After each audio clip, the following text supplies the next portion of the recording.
काय घेतलं आपण? ताट घेतलं, ताटामध्ये रंगीत पाणी, नंतर मेणबत्ती काय केली आपण? पेटवली. आता आपल्याकडे काचेचा ग्लास आहे, तो काचेचा ग्लास आपण मेणबत्तीवर ठेवतोय. मेणबत्ती पेटते का? आता पाणी वर आलं का?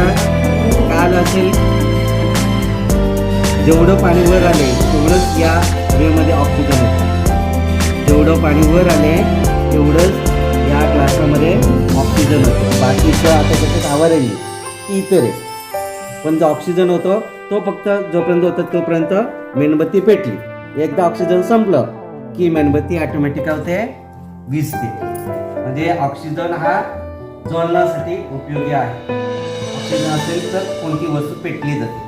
ऑक्सिजन नसल्यामध्ये कोणकोणत्या वस्तू विरघळतात म्हणजे त्याच्यात ती वस्तू टाकल्यानंतर पाण्याचा रंग बदलणार नाही, त्यालाच म्हणतात पाण्यात विरघळणं. मग आपण इकडे काय टाकूया?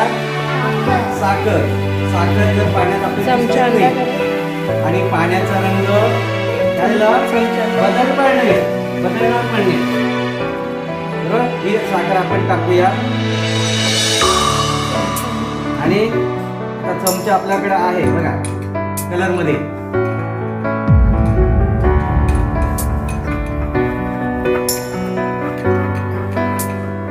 निरीक्षण करा तुम्ही आणि सांगा विरघळली का? साखर दिसणारच नाही आणि पाण्याचा रंग सुद्धा बदलणार नाही, तेव्हा ती पाण्यात विरघळलं असं म्हणतात. नाही, साखर दिसेनाशी झाली आणि पाण्याचा रंग सुद्धा बदलणार नाही, त्याला म्हणतात पाण्यामध्ये साखर विरघळते. बोलू नका. पाण्याचा रंग बदलला का? नाही. साखर पण दिसत नाही, म्हणजे पूर्ण साखर त्याच्यात विरघळलेली आहे, पूर्ण विरघळ. आणि आपल्या शेजारीचे बघा, या पाण्याचा रंग बदललाय, म्हणजे काय झालंय? हे त्याच्यात मिक्स झालेलं नाही, बरोबर नाही? इथं पाण्याचा रंग बदलला म्हणजे याच्यात पाणी आणि रंग एकमेकात मिक्स झालेले नाही, किंवा रंग पाण्यात विरघळत नाही, कारण पाण्याचा रंग काय झालेला आहे? बदललेला. हे आपण साखर टाकली. मग आता पाणी कसं झालं असेल? रंग चेंज झाला का? आणि साखर पण दिसत नाही. आता मीठ आहे, मीठ आणि पाणी. बघा, या ठिकाणी आपण ही मेणबत्ती पेटवलेली आहे. मेणबत्ती काय झालेली आहे? पेटवलेली आहे. त्याची उष्णता म्हणजे जर आपण त्याचा फुगा पकडला, या फुग्यामध्ये काहीच नाही, फक्त हवा आहे, आणि दुसरा फुगा आहे पाणी भरलेले, बरोबर? तर पाण्याचा उष्णता शोषक आहे. हा प्रयोग आपल्याला करायचा आहे. प्रथम आपण काय करूया? त्याच्यामध्ये हवा आहे, तो फुगा आपण काय करूया? आणि कुठलाकडे उष्णता लागली, बरोबर, तो फुगा फुटला. अजून एक फोडून बघूया आपण, खरंच फुटतो का?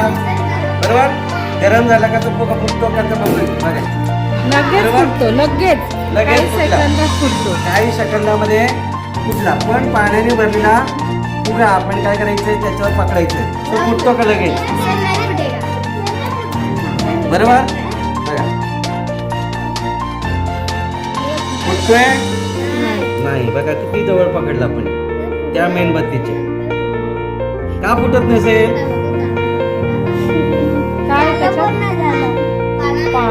पाण्याने काय केलंय? पाणी हे उष्णता शोषक आहे. पाणी काय करून घेतो? उष्णता शोषून घेतो, म्हणून तो फुगा फुटत नाही. फुटला का?